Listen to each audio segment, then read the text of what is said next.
السلام علیکم ورحمۃ اللہ وبرکاتہ۔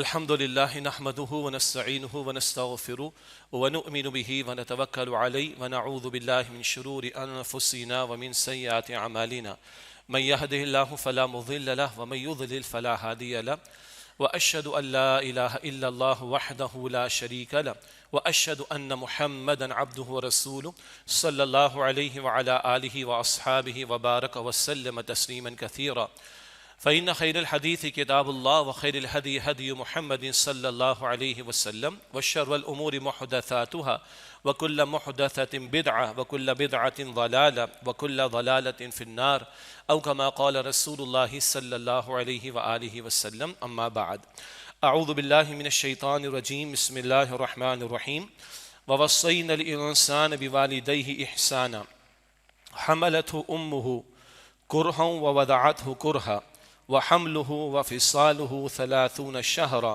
حتى إذا بلغ أشده وبلغ 40 سنة قال رب أوزعني أن أشكر نعمتك التي أنعمت علي وعلى والدي وأن أعمل صالحا ترضاه وأصلح لي في ذريتي إني تبت إليك وإني من المسلمين وقال الله تبارك وتعالى شهر رمضان الذي أنزل فيه القرآن وقال الله تبارك وتعالى يا أيها الذين آمنوا اتقوا الله ولتنظر نفس ما قدمت لغد واتقوا الله إن الله خبير بما تعملون صدق الله العظيم اللهم صل وسلم على نبينا محمد رب اشرح لي صدري ويسر لي أمري واحلل عقدة من لساني يفقهوا قولي واجعل لي وزيرا من أهلي آمين يا رب العالمين۔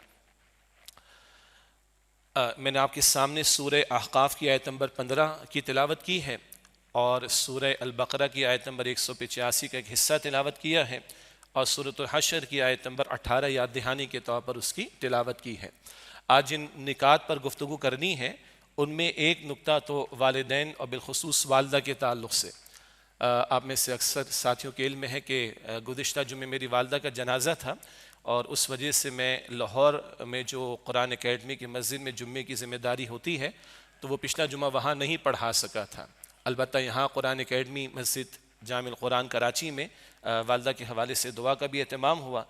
تو کبھی تو ہوتا ہے کہ خطیب یا مقرر عام لوگوں کی نصیحت کے لیے کچھ بیان کر رہا ہوتا ہے، حالانکہ ضرورت تو ہے کہ وہ اپنے لیے پہلے بیان کریں۔ اللہ کے رسول فرماتے تھے صلی اللہ علیہ وسلم کہ اوصیکم ونفسی بتقوی اللہ عز وجل، میں تمہیں بھی اور اپنے آپ کو بھی اللہ عز و جل کا تقوی اختیار کرنے کی وصیت کرتا ہوں۔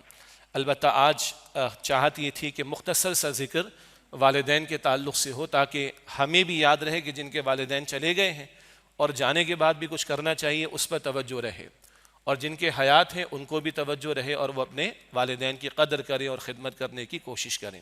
تو ایک تو بات اس حوالے سے انشاءاللہ کرنی۔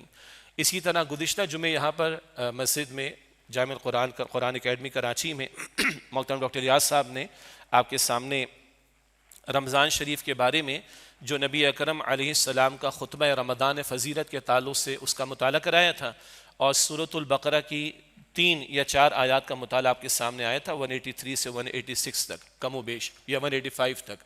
تو یہ مقصد تھا کہ رمضان کی آمد سے پہلے رمضان کے لیے ہم اپنے آپ کو تیار کریں۔ اسی بات کو کچھ آگے بڑھاتے ہوئے کچھ نکتے ہیں جو میں بھی آج میری اور آپ کی یاد دہانی کے تعلق سے رکھنا چاہوں گا، اور اگر وقت نے اجازت دی تو ایک ڈرامہ چل رہا ہے کراچی میں پورے پاکستان میں PSL کے نام سے، تو اس کے حوالے سے کچھ گزارشات مجھے رکھنی ہے یا احساس ہے جو میں آپ کے سامنے شیئر کرنا چاہوں گا، اور کچھ یاد دہانی فلسطین کے تعلق سے انشاءاللہ تعالی۔ تو یہ آج ہماری گفتگو کے مختلف نکات رہیں گے۔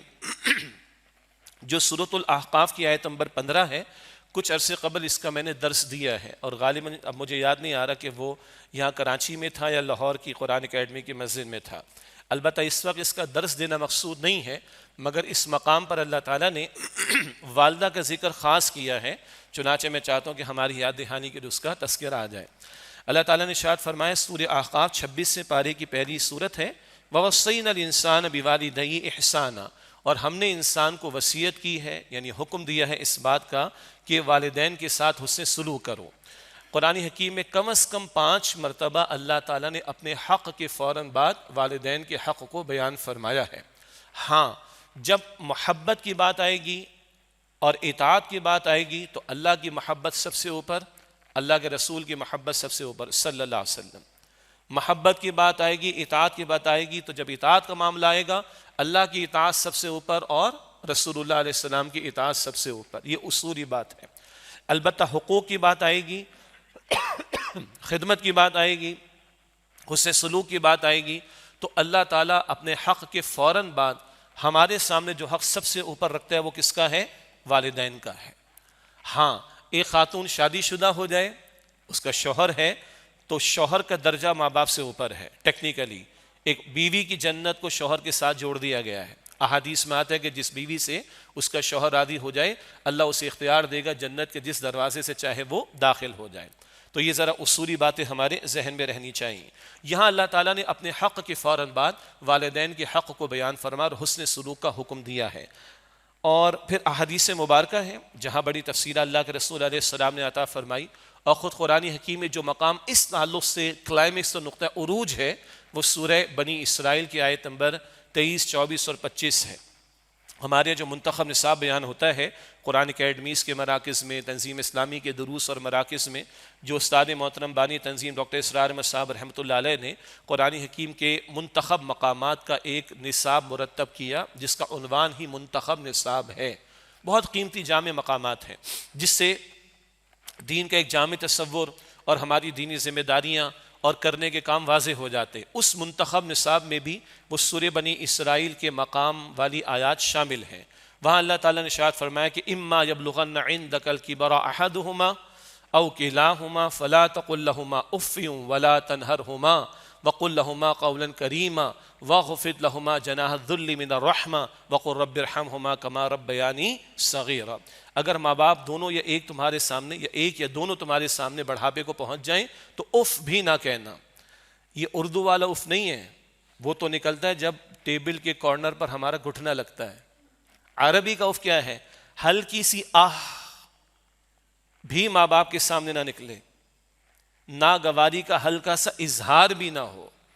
میں پڑھ رہا تھا مفسرین نے لکھا کبھی ہم چھوٹے ہوتے ہیں تو ماں باپ ہمارے کپڑوں کو صاف، ماں خاص طور پر کپڑوں کو صاف کرتی ہے، گندگی کو صاف کرتی ہے تو وہ چہرے پہ نہ ماسک رکھتی ہے نہ کچھ اظہار کرتی ہے۔ اگر کبھی تمہیں ماں باپ کی اس کیفیت کو برداشت کرنا پڑ جائے تو چہرے پر ناگواری کا کوئی اثر بھی نہ آئے۔ اللہ اکبر۔ اف بھی نہ کہنا، نہ ان کو جھڑکنا اور ان سے نرمی سے بات کرنا اور اپنے کاندھوں کو عاجزی اور شفقت کے ساتھ ان کے سامنے جھکائے رکھنا جیسے کہ غلام آقا کے سامنے کھڑا ہو۔ یہی نہیں کہ میں آج جناب کوالیفائیڈ ہو گیا، باپ نے تو ماسٹرز کیا تھا میں تو پی ایچ ڈی ہوں، باپ نے تو بس 20-25 ہزار روپے ماہانہ کمائے، میں 2.5 لاکھ 5 لاکھ کما رہا ہوں۔ نہ، کوئی اوقات نہیں ہماری، ابھی ذکر آگے دعا میں بھی آ رہا ہے۔ بہرحال تو نہ ان کے سامنے کاندھوں کو عاجزی سے جھکا کر رکھنا، اور یہ سارا کچھ کرنے کے بعد بھی تم ان کا کوئی احسان نہیں چکا سکتے۔ وقل رب ارحمہما کما ربیانی صغیرا، اور دعا کرنا کہ اے میرے رب میرے دونوں ماں باپ پر رحم فرما اس طرح کہ میں چھوٹا تھا شفقت کے ساتھ رحمت کے ساتھ انہوں نے میری پرورش کی تھی۔ بڑی پیاری دعا ہے۔ ماں باپ حیات ہو تب بھی اللہ کی رحمت کے محتاج ہیں، اور ماں باپ چلے جائیں تب بھی اللہ کی رحمت کے محتاج ہیں۔ بہرحال تفصیل میں جانے کا موقع نہیں ہے، وہ مقام جو ہے بڑا کلائمیکس ہے، تفصیل پڑھیے، تفاسیر کا مطالعہ کیجیے تو ماں باپ کی عظمت اور ان کے ساتھ جو کرنے والے کام ہیں وہ ہمارے سامنے واضح ہوتے ہیں۔ یہاں جس آیت کا بھی ذکر ہو رہا ہے سورہ احقاف کی آیت نمبر 15، یہاں آگے ارشاد فرمایا حملتہ امہ کرہن، اس کی ماں اسے حالت حمل میں مشقت جھیل کر اٹھائی پھرتی رہی، ووضعتہ کرہا، اور اس ماں نے اس بچے یا بچی کو جنم دیا مشقت جھیلتے ہوئے۔ اب یہ وہ پارٹ ہے جو باپ پلے نہیں کر سکتا۔ باپ کی عظمت ہے، باپ کی اہمیت ہے، باپ کا رتبہ ہے، باپ کا مقام ہے، کوئی شک نہیں ہے۔ البتہ یہ جو خاص معاملہ حالت حمل کی مشقت آسان بات نہیں، اور بچے یا بچی کو جنم دینے کی کیفیت، یہ مشقت کا معاملہ خاص بات ہے، یہ سارا رول ماں کا۔ آگے فرمایا وَحَمْلُهُ وَفِصَالُهُ 30 شَهْرًا، اور اس کے حمل کی مدت اور دودھ پلانے کی مدت کل 30 مہینے ہے۔ سورۃ البقرہ کا مطالعہ کریں، آیت نمبر 233 ہے غالباً، کہ جہاں 2 برس دودھ پلانے کی مدت کا ذکر ہے، یہاں قرآن کریم فرما رہے ہیں کہ اس کے حمل کی مدت اور دودھ پلانے کی مدت کل 30 مہینے ہے۔ تو 30 میں سے 24 مہینے 2 سال کے نکالنے کتنے بچے؟ 6 مہینے۔ یہ کم از کم قرآن پاک بتا رہے کہ حمل کی مدت کا امکان ہو سکتا ہے۔ عام طور پر 8-9 مہینے لگتے ہیں۔ اس میں پھر مباحث ہیں، تفاسیر کا مطالعہ کریں تو دور صحابہ میں اس بنیاد پر فیصلے کیے گئے ہیں۔ جب کوئی الزام لگا کہ بھئی یہ تو ابھی بچہ اتنی عمر میں پیدا ہو گیا، اتنے مہینوں میں پیدا ہو گیا، تو اسی سے استشہاد کیا گیا، اخذ کیا گیا، انفر کیا گیا کہ کم از کم مدت حمل کی 6 مہینے قرآن کریم سے ثابت ہے۔ باقی تفاسیر میں آپ تفصیلات کو دیکھیے گا۔ یہ 3 باتیں، حمل کی مدت، بچے کو جنم دینے کی تکلیف کی مدت، اور دودھ پلانے کی مدت، جو ایک ماں اپنے آپ کو کھپاتی ہے، ہم مرد تو اس کا تصور کر ہی نہیں سکتے۔ باپ ہونے کے ناطے آبزرو کر لیں گے، but we can not feel that. یہ ماں کا ہی خاصہ ہے۔ اسی لیے وہ جو بڑی پیاری حدیث میں ذکر آتا ہے، ایک صحابی اللہ کے رسول علیہ السلام سے عرض کرتے ہیں، یا رسول اللہ علیہ السلام، میرے حسن سلوک کا سب سے بڑھ کر مستحق کون؟ فرمایا تمہاری ماں۔ پھر کون؟ تمہاری ماں۔ پھر کون؟ تمہاری ماں۔ پھر کون؟ تمہارے باپ۔ 3 دفعہ قرآن ماں کی اس مشقت کا ذکر کر رہے ہیں، اور 3 ہی مرتبہ اللہ کے رسول علیہ السلام ماں ماں ماں اور پھر باپ کا ذکر کر رہے ہیں۔ ہاں، ایک اور نقطہ، گھر میں اتھارٹی باپ کو دی گئی ہے، مرد کو دی گئی، شوہر ہے، باپ ہے، گھر کا نظام چلانے کے لیے اتھارٹی اس کے پاس ہے۔ کیوں؟ کفالت کی ذمہ داری بھی اس پر، سارے خراجات اس کے ذمے، مگر حسن سلوک کی بات آئے گی تو ماں ماں ماں اور پھر باپ کی بات آتی۔ پھر اللہ کے رسول علیہ السلام فرماتے کہ جنت تمہاری ماں کے قدموں کے پاس۔ ہمارے ایک استاد کی والدہ کا انتقال ہوا تو جنازہ رکھا ہوا تھا، پرانی بات ہے، تنظیم اسلامیہ میں آنے سے پہلے کی بات ہے، تو کہتے ہیں کہ آج میری جنت جا رہی ہے، آج میری جنت جا رہی، کیونکہ اللہ کے رسول فرماتے نا کہ جنت ماں کے قدموں کے پاس ہے۔ اسی طرح اب ماں باپ کو اگر جنرک کر لیں، اللہ کے رسول علیہ السلام فرماتے تمہارے ماں باپ تمہاری جنت بھی ہیں اور تمہاری جہنم بھی ہیں۔ ان کی خدمت تمہیں جنت لے جا سکتی ہے اور ان کی نافرمانی تمہیں جہنم کی طرف لے جا سکتی۔ اللہ کے رسول نے خود فرمایا، مسلم کی روایت، کہ ہلاک ہو جائے، برباد ہو جائے وہ شخص کہ جس کے سامنے اس کے ایک یا دونوں ماں باپ بڑھاپے کو پہنچے اور وہ خدمت کر کے جنت نہ کما سکے۔ اور دوسری روایت میں وہ ہے جو رمضان شریف میں بھی ہم سنتے ہیں کہ ممبر کی سیڑھیوں پر حضور قدم رکھ رہے اور آپ فرما رہے آمین آمین آمین۔ تو صحابہ نے پوچھا حضور یہ کیا ماجرا؟ فرمایا کہ جبرائیل آئے، 3 بد دعائیں کر کے گئے۔ ایک، تباہ برباد ہو جائے وہ شخص جس کے سامنے اس کے ماں باپ دونوں یا ایک بڑھاپے کو پہنچے اور وہ ان کی خدمت کر کے جنت نہ کما سکے۔ میں نے کہا آمین۔ فرشتوں کے سردار کی بد دعا اور رسولوں کے سردار کی آمین، کس قدر بڑی بات۔ اور دوسری ہے جس کو رمضان کا مہینہ ملے اور اپنی بخشش نہ کرا سکے، آپ نے فرمایا آمین۔ اور تیسرا وہ جس کے سامنے اے حضور آپ کا نام آئے صلی اللہ علیہ وآلہ وسلم اور آپ پر درود یعنی صلاۃ نہ بھیجے، آپ نے فرمایا آمین، وہ بھی تباہ ہو جائے صلی اللہ علیہ وآلہ وسلم۔ اسی طرح ایک صاحب حضور کے پاس آئے اور عرض کی یا رسول اللہ صلی اللہ علیہ وسلم، مجھ سے ایک بڑا گناہ ہو گیا ہے۔ فرمایا تمہاری ماں ہے؟ کہا نہیں ماں تو نہیں ہے۔ بڑا خدمت کرو جا کر۔ اچھا تمہاری خالہ ہے؟ فرمایا ہاں میری خالہ۔ بولا جاؤ خالہ کی خدمت کرو۔ اس سے نقطہ نکلتا ہے کہ اگر ماں چلی گئی دنیا سے تو خالہ ہو تو خالہ کی خدمت کی جائے۔ حدیث میں آتا ہے کہ اگر باپ چلا گیا دنیا سے تو بڑا بھائی باپ کی جگہ ہے، اس کی خدمت کرو۔ ہاں، اور اگر چچا ہے تو اس کی خدمت کرو۔ پھر اس کے ذیل میں لکھا اگر ماں باپ چلے گئے ہیں تو ان کی باپ کے کوئی دوست ہوں گے، ماں کی کوئی سہیلیاں ہوں گی، ٹھیک ہے، پردے کا اہتمام تو رہے گا، گھر کی خواتین کے ذریعے معاملہ ہو جائے گا، لیکن اگر باپ چلا گیا تو اس کے دوست ہوں گے، رشتہ دار ہوں گے، ماں چلی گئی تو اس کی سہیلیاں ہوں گی، دوست ہوں گے، رشتہ دار کچھ ہوں گی، ان کی خدمت کرو۔ یہ ہے جانے کے بعد بھی ان کا حق جو ادا کرنے کا راستہ بتایا گیا۔ پھر حدیث میں آتا ہے کوئی اپنے والدین کی طرف سے اگر حج ادا کرے تو کفایت کر جائے گا اس کے لیے، ماں باپ کا بھی درجہ بلند ہوگا اور اس کو بھی ماں باپ کی گویا خدمت ادا کرنے کا اجر ملے گا۔ پھر احادیث میں آتا ہے کہ اگر ماں باپ نے کسی سے کوئی وعدہ کیا تھا تو پورا کر لو، کوئی قرض رہ گیا تھا اس کو ادا کر لو، پھر اس کے ذیل میں پھر لکھا ہے مفسرین نے، محدثین نے، اگر ماں باپ کسی بچے سے محبت کرتے تم اس کی مدد اس سے محبت کرو، ماں باپ اگر کسی کی مدد کرتے تھے تم اس کی مدد کرو، ماں باپ کسی پودے کو پانی دیتے تھے اس پودے کو پانی دینا شروع کر دو۔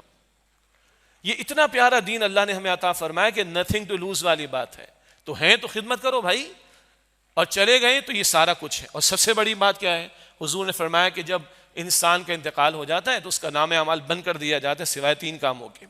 وہ 3 کام ہے کہ مستقل اجر ملتا رہتا ہے۔ نمبر 1 صدقہ جاریہ کا عمل، ایسے امور جس سے مستقل اللہ کی مخلوق کو فائدہ پہنچے، وہ مساجد بھی ہیں، وہ درخت لگا دینا بھی ہے، وہ کوئی تعلیمی ادارہ بھی ہے، وہ کوئی کفالت کا بندوبست بھی ہے، جس سے اللہ کی مخلوق کو مستقل فائدہ پہنچے۔ نمبر 2 وہ علم جو دوسروں کو تم سکھاؤ اور دوسرے اس سے فائدہ اٹھائیں، تمہارے مرنے کے بعد بھی تمہیں اجر ملے گا۔ اور تیسرا نیک اولاد، جو ماں باپ کے لیے دعا کرے اللہ تعالیٰ ماں باپ کو مرنے کے بعد بھی اجر دے گا۔ حدیث میں آتا ہے ایک شخص کا درجہ بلند کیا جاتا ہے اور اس کو بتایا جاتا ہے تیری اولاد نے تیرے لیے استغفار کا اہتمام کیا ہے۔ تو اللہ تعالیٰ ہم سب کو توفیق دے، مجھے بھی توفیق دے، آپ کو بھی توفیق دے کہ ہمارے ماں باپ اگر حیات ہیں اللہ ہمیں ان کی خدمت کی توفیق دے، اور اگر چلے گئے ہیں تو یہ سارے راستے کھلے ہوئے، صدقہ جاریہ والی بات بھی ہے اور دیگر امور کو انجام دینے والی بات بھی۔ اللہ تعالیٰ میری بھی والدہ کی مغفرت فرمائے، والد کی بھی مغفرت فرمائے، اللہ ہم میں سے جن کے والدین چلے گئے اللہ تعالیٰ ان کی مغفرت فرمائے، اور ہم سب کو ہمارے گھرانوں کے ساتھ اللہ تعالیٰ جنت الفردوس میں جمع فرمائے۔ یہ تو ذرا کوئی دل کی بات تھی، میں نے چاہا کہ میری بھی یاد دہانی کا معاملہ ہو جائے اور آپ حضرات کی بھی یاد دہانی کا معاملہ ہو جائے۔ اب آئیے اگلی جو باتیں آپ کے سامنے رکھنی، یہ تو پہلی بات والدین کے تعلق سے تھی، یقیناً اور بھی بہت کچھ اس میں باتیں ہو سکتی ہیں، مگر میں سمجھتا ہوں کہ اتنا ہی یاد دہانی، میری یاد دہانی پہلے، پھر آپ کی اس کے لیے کفایت کرے گا۔ اگلی بات جو ہے وہ رمضان شریف آیا چاہتا ہے، اور الحمدللہ پچھلی جمعے یہاں پر بھی گفتگو ہوئی ہے، اسی طرح جو قرآن اکیڈمی کی ہماری مسجد ہے وہاں بھی ہمارے نائب امیر محترم اعجاز عتیق صاحب نے رمضان و قرآن کے تعلق سے گفتگو کی ہے۔ کچھ اور باتیں بھی میں اسی کے تسلسل میں آگے رکھنا چاہ رہا ہوں۔ دیکھیے اللہ تعالیٰ نے مجھے اور آپ کو اپنی عبادت کے لیے پیدا کیا، یہ بات بارہا ہم پڑھتے ہیں اور ہر نماز کی حرکت میں اقرار بھی کرتے ہیں، ایاک نعبد، اے اللہ ہم تیری ہی عبادت کرتے ہیں۔ البتہ یہ عبادت 24 گھنٹے مطلوب ہے، یہ صرف رمضان میں مطلوب نہیں ہے، یہ صرف جمعے کے نہیں یا نماز 5 وقتہ اسی میں مطلوب نہیں، اللہ معبود ہے 24 گھنٹے، تو اللہ کی عبادت کا تقاضا بھی 24 گھنٹوں کا ہے۔ البتہ کچھ اس میں رکاوٹیں ہیں۔ کیا مطلب؟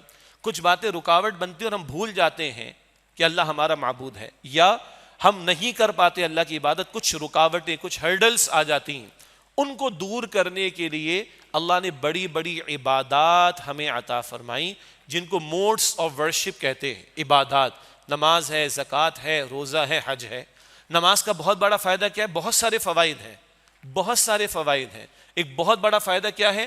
یہ ہر چند گھنٹوں بعد ہمیں لا کر کھڑا کر دیتی، یاد آتا ہے کہ اللہ ہمارا معبود ہے، ہم اس کے بندے ہیں، یاد آتا ہے مالک یوم الدین، بدلے کے دن کا مالک اللہ، یاد آتا ہے کہ ہم محتاج دعا کرتے ہیں اہدنا الصراط المستقیم۔ تو یہ بھول، نسیان، یہ بڑی کمزوری ہے انسان میں، بھول جاتا ہے انسان اور اپنی منمانی کرتا ہے، اللہ کو بھلا دیتا ہے۔ نماز ہر چند گھنٹوں بعد ہمیں کھینچ لاتی ہے اور اللہ کے سامنے کھڑا کر دیتی ہے اور ہمیں ہمارا مقصد یاد آتا ہے۔ زکوٰۃ کو لیجئے، انسان میں مال کی بڑی شدید محبت ہے، وَإِنَّهُ لِحُبِّ الْخَيْرِ لَشَدِيدٌ، بڑی شدید محبت ہے، تو یہ مال نکلتا رہے گا تو مال کی محبت کم ہوگی۔ ہاں مجلس میں اور سننے والوں میں ایسے بھی بھائی ہوں گے کہ جن پر زکوٰۃ واجب نہیں ہے، اس سے کہ اتنا مال ہی نہیں ہے، مگر 2-4 روپے تو ہر بندہ اللہ کی راہ میں دے سکتے ہیں نا، 5 روپے کا تو سکہ اللہ کی راہ میں بندہ دے سکتا ہے نا، یہ ان کے لیے بھی ہے۔ اور جن پر زکوٰۃ لازم ہے ان کے لیے تو ہے ہی ہے کہ سال میں کم از کم 1 مرتبہ یہ مال اللہ کی راہ میں نکلنا چاہیے۔ دیکھیے بہتا ہوا پانی کہتے ہیں نا پاک ہوتا ہے، پانی آتا رہے جاتا رہے پاک رہے گا، لیکن پانی آتا اور کھڑا ہو جائے، جیسے کہ کراچی میں DHA میں بھی کھڑا ہو جاتا ہے پانی بارشوں میں اور پوری کراچی کی سڑکوں پر بھی، پھر اس کے بعد کیا ہوتا ہے؟ بدبو آتی۔ تو پانی آتا رہا کھڑا ہوتا رہا بدبو مارے گا، آتا رہے جاتا رہے پاک رہے گا، مال آتا رہے جاتا رہے مال بھی پاک رہے گا، دل بھی صاف رہے گا، اور مال جمع ہوتا رہے گندگی ہو جائے گی، پھر گناہوں کی طرف بڑھے گا آدمی، نافرمانیوں کی طرف بڑھے گا۔ نکالو اس مال کو راہ خدا میں، تو زکوٰۃ کم از کم سالانہ تقاضا ہے کہ اللہ کی راہ میں مال خرچ ہونا چاہیے۔ نمبر 3، روزہ کیا ہے؟ ذکر بھی آیا پچھلی مرتبہ سورۃ البقرہ آیت نمبر 183، لعلکم تتقون، تاکہ تم میں تقوی پیدا ہو۔ تقوی کیا ہے؟ ایک ترجمہ ہے خوف خدا، گھر کے کونے میں بھی ہوتے نہیں، کھاتے نہیں کیونکہ اللہ دیکھ رہا ہے، پیتے نہیں کیونکہ اللہ دیکھ رہا ہے، وضو کرتے ہوئے کلی کے دوران میں پانی اتارتے بھائی چپکے سے اتار لو، نہیں، اللہ دیکھ رہا ہے۔ ایک تو خوف خدا، اور دوسرا تقویٰ کا ترجمہ کیا ہے؟ گناہوں سے اپنے آپ کو بچانا۔ روزہ حلال چھڑوا رہا ہے نا، کھانا پینا چھوڑیں، شوہر بیوی کا تعلق، زوجین کا تعلق چھوڑیں، اللہ تعالیٰ چاہتا ہے گناہوں کو چھوڑو، نافرمانیوں کو چھوڑو۔ یہ باتیں آئندہ بھی انشاءاللہ آتی رہیں گی۔ پھر ایک اور بات کیا ہے، یہ جو نفس ہمارے ساتھ لگا ہوا ہے، یہ نفس اکساتا ہے برائی کی طرف، یہ نفس برائی کی دعوت دیتا ہے، جیسے کہ سورہ یوسف کی آیت نمبر 53 میں ہے، امارۃ بالسوء، یہ بدی کی بڑی دعوت دیتا ہے، شدید۔ تو نفس کی نہیں ماننی، رب کی ماننی۔ آج تو انسان کبھی خدائی کا دعویٰ کرتا ہے فرعون کی طرح، میں انا ربکم الاعلی، میں تمہارا سب سے بڑا رب ہوں، استغفر اللہ، اور کبھی کہتا ہے میرا نفس، میرا جسم، میری مرضی۔ یہ بڑے خطرناک نعرے ہیں، یہ بغاوت ہے اللہ تعالیٰ کے خلاف۔ تو روزہ کہلواتا ہے کہ نہیں، تمہاری نہیں، اللہ کی چلے گی۔ بھوک لگ رہی، دل چاہ رہا ہے مگر میں نہیں کھا سکتا، پیاس لگ رہی ہے، دل چاہ رہا ہے مگر میں نہیں پی سکتا، کیوں؟ میرے رب نے منع کیا ہوا ہے۔ تو روزہ نفس کو کنٹرول کرنے کا بہت بڑا ذریعہ، ورنہ یہ نفس، قرآن حکیم ایک اور جگہ کہتا ہے، یہ خواہش نفس، اس کی پیروی، یہ تو معبود بن جاتی۔ ارائیت من اتخذ الہہ ہواہ، کیا آپ نے شخص کو دیکھا جس نے اپنی خواہش نفس کو اپنا الہ، معبود بنا لیا؟ تو روزہ اس نفس کو کنٹرول کرنے کا بہت بڑا ذریعہ، اتنی بڑی مشق اللہ تعالیٰ کرا رہا ہے۔ اور حج کیا ہے؟ اللہ ہم سب کو توفیق دے، یہ جامع العبادات ہے، اس میں نماز کی طرح اللہ کا ذکر بھی ہے، زکوٰۃ کی طرح مال کا خرچ کرنا بھی ہے، روزے کی طرح مشقت بھی ہے، اس سب کچھ اللہ نے جمع کر دیا ہے۔ یہ بڑی بڑی عبادات کچھ رکاوٹیں دور کرتی ہیں، مال کی محبت، نفس کی پیروی کرنا، بھول جانا، دنیا میں کھو جانا، ان لذتوں سے دور کرتی ہیں، اس معنی میں کہ ان رکاوٹوں کو دور کرتی ہیں یہ بڑی بڑی عبادات۔ اللہ بھوکا پیاسا رکھوانا نہیں چاہتا مجھے اور آپ کو، اور صرف بھوکا اور پیاسا رہنا عبادت نہیں ہے۔ حدیث میں آئے کتنے روزے دار ایسے جن کو بھوک اور پیاس کے سوا کچھ نہیں ملتا، حلال چھوڑ دیا، حرام نہیں چھوڑتے، جھوٹ بھی چل رہا ہے، غیبت بھی چل رہی ہے، 2 نمبر بھی چل رہا ہے، ملاوٹ بھی چل رہی ہے، PSL کا ہلا گلا بھی چلے گا رمضان میں، ابھی آگے وقت ہوگا تو میں الگ سے بات کروں گا، نیٹ فلکس پہ فلمیں بھی چل رہی ہیں، all you can see, all you can talk, وہ سوشل میڈیا بھی دھڑا دھڑ چل رہا ہے۔ تو یہ کیا ہو رہا ہے آخر؟ مذاق ہے کوئی؟ حلال کو چھوڑ دیتے، حرام کو نہیں چھوڑ رہے، نہیں بھائی، تو یہ مشقت خامہ خواہ کی ہے، بھوک اور پیاس کی، روزہ نہیں ہے، یہ اللہ کے رسول فرما رہے صلی اللہ علیہ وسلم، تو روزوں کی حفاظت کرنی۔ اگلا نکتہ، اللہ تعالیٰ نے مجھے اور آپ کو جسم بھی دیا، روح بھی دی ہے، اور اصل روح ہے، کسی کا انتقال ہوا، ہمارا اور آپ کا عقیدہ بتاتا ہے کہ روح نکال لی گئی، جسم تو ہے موجود لیکن نہیں، غسل دو، کفن دو، جنازہ پڑھو اور قبر میں اس کو دفنا دو اور دعا کرتے رہو۔ اب یہ جسم کسی کام کا نہیں، تو اصل یہ جسم نہیں، اصل روح ہے۔ مگر آج اس قدر مادہ پرستی کا دور ہے، اس قدر مٹیریلزم کا دور ہے، اس قدر یہ دجالی تہذیب ہم پر چھائی ہوئی ہے کہ بس جسم ہی جسم، جسم ہی جسم، روح فراموش، اگنورڈ، نظر انداز، کہیں پسے پشت، کہیں دب چکی ہے اندر، حالانکہ اصل روح ہے۔ روزے کی ایک بہت بڑی فضیلت تو ہے، روزے کا ایک بہت بڑا حاصل کیا ہے کہ اس کے نتیجے میں ہم اپنی روح کو بیدار کر پاتے ہیں، بھوکے رہتے ہیں، پیاسے رہتے ہیں، زوجین کا، شوہر بیوی کا تعلق قائم نہیں کرتے تو جسم تھوڑا کمزور اور ڈھیلا پڑتا ہے، اس کے نتیجے میں روح بیدار ہوتی ہے، اس روح میں محبت ہے، اس روح میں ایک طلب ہے، اس روح میں ایک ارج، ایک تڑپ ہے اللہ سے ملاقات کی، اللہ کی طرف رجوع کی۔ اور یہ ہوتا ہے، روزہ فرض ہو یا نفل ہو، آدمی کی کیفیت تھوڑی بدلتی ہے، ذکر کا دل چاہتا ہے، نماز کا دل چاہتا ہے، خیر کی طرف دل بڑھتا ہے، الحمدللہ یہ محسوس کرتے ہیں، سال بھر کا بے نمازی بھی نماز کی طرف آ جاتا ہے نا، یہ کچھ ہے اس کے اندر، یہ اس روزے کی برکت ہے کہ جسم ہمارا کمزور اور ڈھیلا پڑتا ہے تو روح بیدار ہوتی، اور اس روح میں اللہ کے لیے ارج ہے، طلب ہے، تڑپ ہے، اس سے محبت کی، اس سے تعلق کی، اس کو پا لینے کی۔ اسی لیے روزے کا ایک بہت بڑا حاصل کیا بتایا گیا؟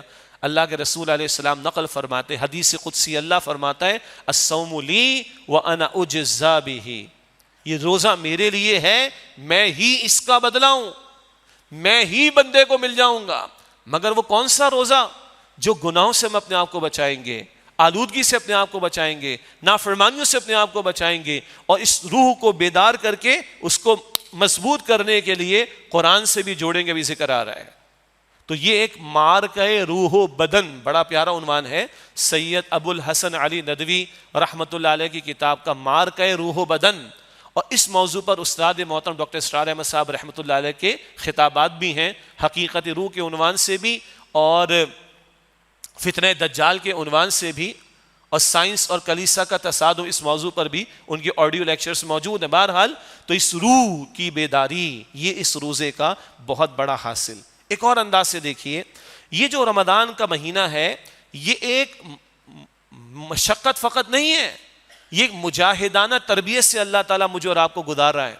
عرب اپنے گھوڑوں کو بھوکا رکھتے تھے، پیاسا رکھتے تھے، کیوں؟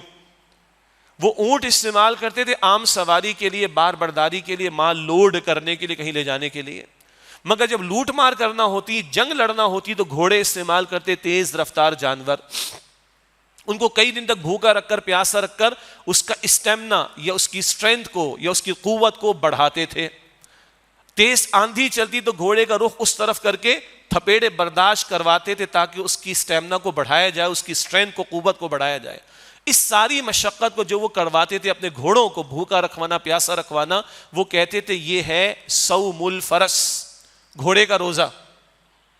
ہم لفظ قرآن پاک میں پڑھتے سیام، کتب علیکم الصیام، البقرہ آیت نمبر 183، تم پر روزہ رکھنا فرض کیا گیا ہے۔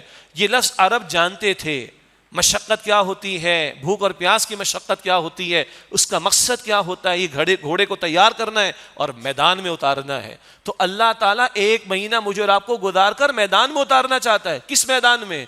آپ اور میں کون ہیں؟ عام انسان ہیں؟ نہیں، ہم محمد مصطفیٰ علیہ السلام کی امتی ہیں۔ عام لوگ ہیں؟ نہیں، اللہ نے ساری انسانیت کے لیے کھڑا کیا۔ البقرہ میں جہاں یہ آیات، جن کا پچھلے جمعے مطالعہ بھی ہوا، جہاں یہ آیات آئی ہیں 183 سے 186 کا مطالعہ، یہ 185 کا مطالعہ ہوا، یہ چند آیات 183 سے 188، یہ 23واں رکوع ہے البقرہ کا، روزے کا بیان وہاں پر ہے۔ مگر ذرا پیچھے آئیے، البقرہ کی آیت نمبر 143 143، امت وسط کہا گیا مجھے اور آپ کو، تمہیں امت وسط بنایا، معتدل، درمیانی امت۔ تم انسانوں پر اللہ کے دین کی گواہی دو گے اور رسول اللہ علیہ السلام تم پر اللہ کے دین کی گواہی دیں گے۔ ہمیں انسانیت کے لیے کھڑا کیا گیا ہے۔ یہ البقرہ کی 143، البقرہ کی آیت 153، استعینوا بالصبر والصلاۃ، مشہور آیت ہے۔ صبر اور نماز سے اللہ کی مدد حاصل کرو۔ کس کام کے لیے مدد؟ اللہ کے دین کی گواہی پیش کرنے کے لیے مدد چاہیے، وہ صبر اور نماز سے حاصل کرو۔ درمیان میں بہت کچھ ہے، اس کو چھوڑ رہا ہوں میں۔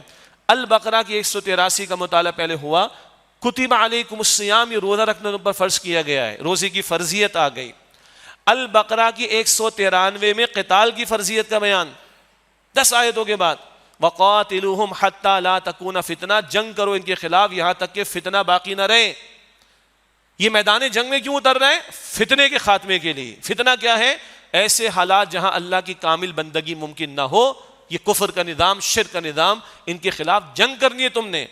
یہ البقرہ کی 193، اور تھوڑا آگے جا کر اللہ فرماتا ہے وَأَتِمُّوا الْحَجَّ وَالْعُمْرَةَ لِلَّهِ، حج اور عمرہ اللہ کے لیے ادا کرو۔ او بھائی، ابھی حج کیسے ادا ہوگا؟ ابھی تو کفار منتظم بنے بیٹھے ہیں خانہ کعبہ کے، مسلمان تو مدینہ میں ہیں۔ ابھی عمرہ کیسے ادا ہوگا؟ ابھی تو کفار انتظام کیے بیٹھے، کفار وہاں مکہ مکرمہ میں، مسلمان تو مدینہ شریف میں ہیں۔ بھائی بات سمجھ آ رہی ہے؟ تمہیں امت وسط بنایا ہے، صبر اور نماز سے مدد حاصل کرو، تم پر روزہ رکھنا فرض کیا گیا ہے، تم نے قتال کرنا ہے فتنے کے خاتمے اور اللہ کے کلمے کی سربلندی کے لیے، اور تم حج عمرہ ادا کرنا چاہتے ہو تو پہلے ان ظالموں سے واپس تو لو اللہ کے گھر کو۔ اس ساری جد و جہد کے لیے تمہیں مجاہدانہ تربیت سے گزارا جا رہا ہے، یہ روزے تم پر فرض کیے گئے ہیں۔ اور آج یہ امت کے ذمہ ہے کہ نہیں کام؟ یہ کشمیر آزاد کرانے کا مسئلہ، برما والوں کی مدد کرنے کا مسئلہ، حرمت اقصیٰ کا احترام اور اقصیٰ کی حرمت کی پامالی سے اس کو بچانا، اور ظالموں اور جامروں سے اقصیٰ کو واپس لینا، اور اپنے مظلوم بھائیوں اور بہنوں اور بچوں کی مدد کرنا، کیا آج امت کے ذمہ لازم نہیں؟ اس ساری جد و جہد کے لیے تربیت چاہیے۔ اس تربیت کا ایک بہت بڑا ذریعہ یہ مجاہدانہ تربیت ہے ماہ رمضان المبارک کی۔ یہ کرکٹ کھیلنے کے لیے نہیں ہے، یہ ناچ گانوں کے لیے نہیں ہے، یہ رمضان ٹرانسمیشن کے نام پر سرمایہ داروں کے معاشی مفادات کو بڑھانے کے لیے نہیں ہے. یہ all you can eat rather. صبح صادق سے غروب آفتاب تو روزہ ہوتا ہے نا, باقی غروب آفتاب سے صبح صادق تک کھاتے رہتے, پیتے رہتے, گھومتے رہتے, سب کچھ کر رہے ہوتے ہیں. This Ramadan is not meant for this. کھاؤ پیو پورا سال کس نے منع کیا ہے؟ اور جائز امور کو انجام دو کس نے منع کیا ہے؟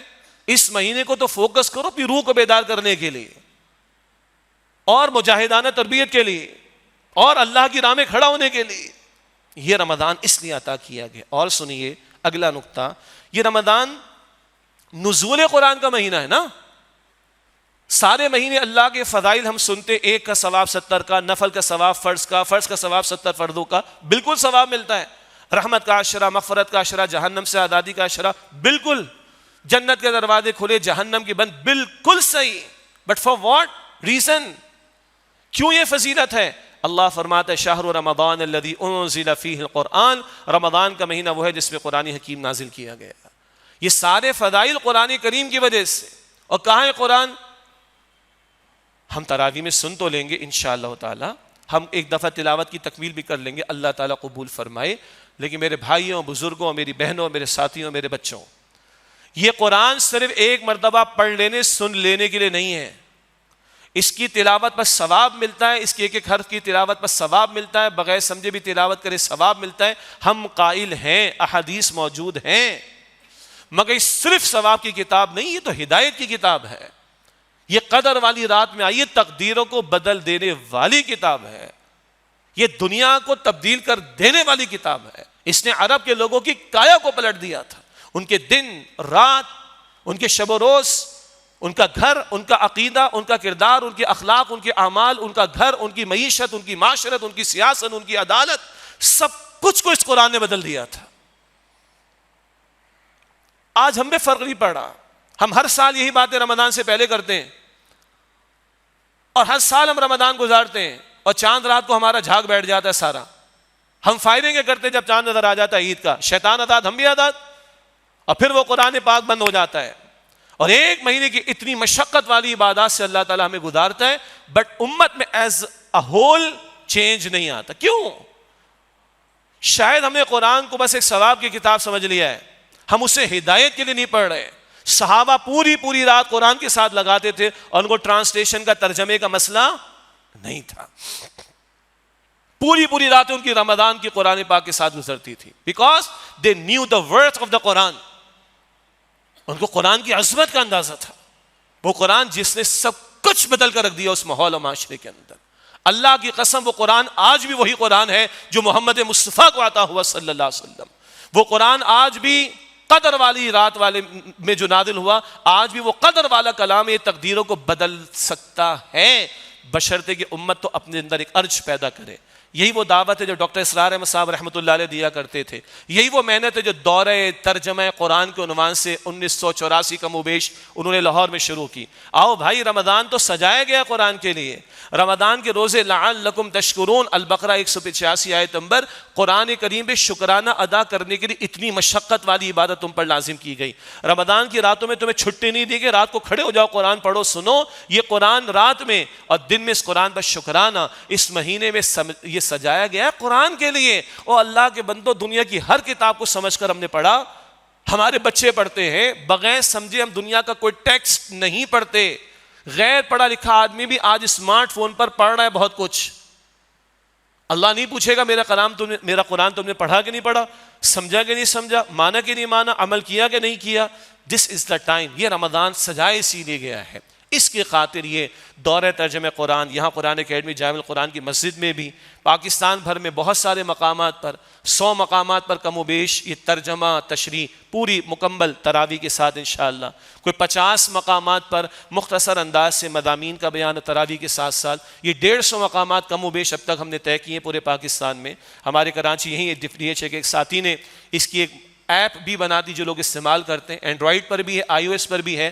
دورہ ترجمہ قرآن کی جو لوکیشنز پورے پاکستان کی آ جائیں گی, 1-2 لائیو ٹیلی کاسٹ بھی آپ اس میں دیکھ لیں گے. اس مسجد میں بھی اہتمام ہوگا انشاءاللہ, اور مقامات پر بھی ہوگا.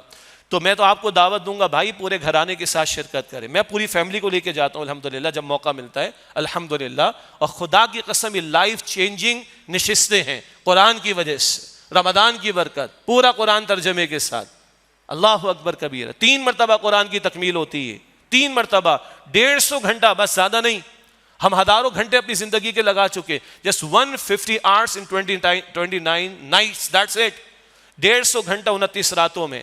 مدرس قرآن کی تلاوت کرے گا, ہر آیت پڑھے گا تو قرآن مکمل, ہر آیت کا ترجمہ کرے گا تو قرآن مکمل انشاءاللہ. 2 حافظ قرآن سنائے گا قرآن مکمل. 3 سینکڑوں آیات کی تشریح ہوگی الحمدللہ, سینکڑوں رکعتوں کا اہتمام ہوگا. It just take 150 hours, صرف 150 گھنٹہ, اور لائف چینجنگ. میرے پاس وقت نہیں ہے میں آپ کو بتاؤں کیسی کیسی ہم نے لوگوں کی زندگیاں بدلتے ہوئے دیکھی. اور کیا عجب کہ ہماری بدلیں, اس شہر والوں کی بدلیں, اس مملکت والوں کی بدلیں, اس امت کی زندگی بدل جائے. آج امت بے حس بنی بیٹھی, بے بس بھی اور بے حس بھی ہے. کیوں؟ ایمان نہیں ہے نا. اور قرآن سے ایمان ملتا ہے. اذا تلیت علیہم آیاتہ زادتہم ایمانا. جب جب ان کے سامنے قرآن کریم کی آیات کی تلاوت کی جاتی ہے ان کے ایمان میں اضافہ ہوتا ہے. آج ہمارا قومی کردار کیا ہے؟ جھوٹ, وعدہ خلافی, خیانت و گالم گلوچ, یہ تو منافقانہ طرز عمل. پھر ملاوٹ بھی ہے, 2 نمبری بھی ہے, مال حرام بھی ہے, ظلم بھی ہے, جبر بھی ہے, مفاد پرستی بھی ہے. کل کے دشمن آج کے دوست, کل کے دوست آج کے دشمن. یہ سیاست دان ہیں ہمارے. مفاد پرست ٹولہ ہمارا اشرافیہ کا اور مقتدر طبقات کے کچھ لوگ. کتنا کمالو گے, کتنا بناؤ گے؟ مرنا ہے کہ نہیں, اللہ کو جواب دینا ہے کہ نہیں؟ آج یقین نہیں ہے نا کہ مرنے کے بعد اللہ کو جواب دینا ہے. حرام خوریاں بھی ہیں, قوم فروشی بھی ہے, قوم کو بیچ دینے کی بات بھی ہے, مفاد پرست کے اندر مبتلا ہونے کی بات بھی. عوام الناس کی سطح پر آ جائیں, بیٹیوں کو حصہ وراثت میں ہم نہ دیں, بھائی بھائی کا دشمن بنا ہوا ہے, باپ کا ابھی جنازہ نہیں ہوا, لڑ رہے ماں سے کہ تیرا نہیں میرا ہے یہ گھر. انا للہ و انا الیہ راجعون. کیا ہے آخر یہ؟ اور دعویٰ کہ اللہ کو مانتے, دعویٰ کہ محمد مصطفیٰ علیہ السلام کو مانتے. ایمان نہیں ہے دلوں میں. اور خدا را اس قرآن سے ایمان لیجئے, اللہ مجھے اور آپ کو عطا فرمائے.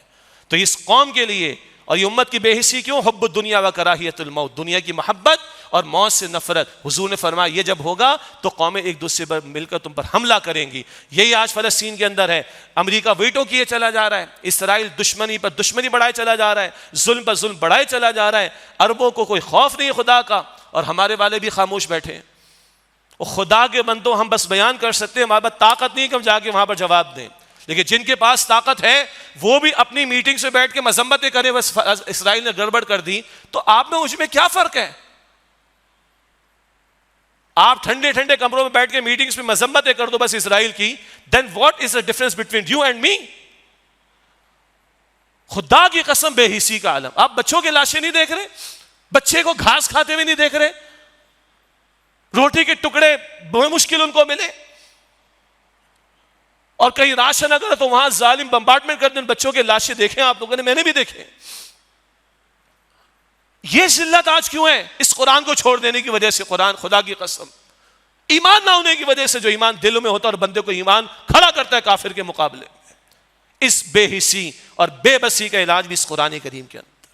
خدا ہم قرآن کی طرف رجوع کریں, اس سے وہ حقیقی ایمان حاصل کریں, تو شاید ہم باطل پرستوں کے مقابلے میں کھڑے ہو سکیں گے. رہا یہ پی ایس ایل کا معاملہ, مجھے معاف کیجئے گا, ہم نے بارہا کہا گلی محلے میں جو بچے کرکٹ کھیل لیں میں حق میں ہوں. فزیکل فٹنس ہو جائے گی, آپ کے میرے سامنے کھیلیں گے, کونے کھدرے میں بیٹھ کے غلط کام نہیں کریں گے. I agree 100% with that. مگر کیا تم نے ناچ گانا لگا رکھا ہے اس پی ایس ایل کے نام پر؟ آدھے شہر کا تم نے ستیہ ناش کر رکھا ہے, آدھا شہر کھودا ہوا ہے مڈ آف دا سٹی, اور بڑے بڑے کرکٹر کہہ رہے ہیں ہاں جی وہ اس لیے نہیں آ پا رہے کہ کنٹینرز لگے ہوئے ہیں. ابھی میں نے پڑھ کر آیا ایک بڑے کرکٹر کا بیان. تمہیں شرم نہیں آتی ہے؟ میں پوچھتا ہوں اس سی وی کے اوپر بڑی بڑی بیگمات ڈی ایچ اے کے علاقوں کی, بڑے بڑے این جی اوز جن کو باہر سے فنڈ اور ٹکڑے ملتے ہیں, بڑی بڑی واک یہاں پر ہیومن رائٹس کی کرتے ہیں. میں خود پھنسا ہوں درس قرآن کی محفل کے دوران میں اس کرکٹ کی وجہ سے, اور مستقل ہر سال یہ مسئلہ ہوتا ہے. اور میرے ساتھ میرے آگے پیچھے ایمبولینسز موجود تھیں. مجھے بتائیے یہ ہیومن رائٹس کی خلاف ورزی نہیں ہے؟ کدھر ہے ہیومن رائٹس کے چیمپئن؟ کسی محلے کے اندر مسجد کے اسپیکر کی اذان کی آواز ذرا بلند ہو جائے, ساروں کو ہیومن رائٹس یاد آ جاتے ہیں. آدھے شہر کا تم نے ستیہ ناش کر رکھا ہے, کسی کو ہیومن رائٹس یاد نہیں آتے. اور تمہیں رمضان ملا ہے کرکٹ کے لیے؟ کبھی وہ کافروں کے سردار تھے جو محفلیں سجاتے تھے ناچ گانے کی، رقص سرور کی، کہ یہ محفلیں سجاؤ اور قرآن نہ سننے دو ان لوگوں کو. KFC کو تم نے پارٹنر بنایا ہے، اور لوگوں کو تم نے پارٹنر بنایا ہے، زخموں پر نمک چھڑکتے ہو ہمارے. ان یہودیوں کا ساتھ دینے والوں کو تم پارٹنر بناتے ہو. یہ باہر والوں کا ایجنڈا تو نہیں. اس قوم کے نوجوانوں کو قرآن سے روک دو. اور میں نوجوانوں سے کہوں گا، مجھے اتنا بتایا گیا ہے کہ ملتان لاہور کے مقابلے میں کراچی میں حاضری کم ہے، مگر میں اس کو اپریشیٹ نہیں کر رہا. میں نوجوانوں سے کہوں گا بائیکاٹ کرو اس کا. تم قرآن کی محفلوں میں آؤ اور اٹھاؤ یہاں پر آ کے فلسطین کے پرچم اور دو تم ان لوگوں کو جواب. بائیکاٹ کرو ان لوگوں کا. اور یار بیٹا کھیل لینا پورا پاکستان تم جا کے کھیل سکتے ہو، پورا سال تم کھیل سکتے ہو. رمضان میں قرآن کھول لو خدا کے واسطے. اور اللہ کی قسم اگر یہ نوجوان کھڑے ہو گئے، میں دل کی بات عرض کر رہا ہوں، یہ ان کو منہ توڑ جواب دے سکتے ہیں. مار دھاڑ کی بات نہیں کر رہا. تم قرآن اپنے ہاتھ میں لے کر جواب دو. Not the bat not the ball, the book in my hand. یہ قرآن ہمارے ہاتھ میں ہوگا. ہم کھیل لیں گے بعد میں کرکٹ، ہم سنڈے کو جا کے کھیل لیں گے، ہم رمضان کے بعد کھیل لیں گے، but not in the nights of the Quran, not in the nights of Ramadan. رمضان میں قرآن چلے گا، یہ کرکٹ نہیں چلے گی. اللہ کرے کہ یہ نوجوانوں کو سمجھ میں آ جائے. اور میں یہاں بیٹھ کے بات کر رہا ہوں، پوری دنیا کو بات سنا سکتے ہیں. اللہ کرے کہ آپ یہ جواب دو، not the tennis ball, not the cricket, but the Quran in the month of Ramadan. خدا کی قسم یہ ارج آپ میں مجھ میں پیدا ہو جائے، یہ پاکستان بدلے گا، یہ امت بدلے گی انشاءاللہ تعالی. اللہ تعالیٰ مجھے اور آپ کو رمضان بھی عطا کرے اور قرآن سے محبت و تعلق کی مضبوطی عطا فرمائے. وآخر دعوانا الحمد للہ رب العالمین.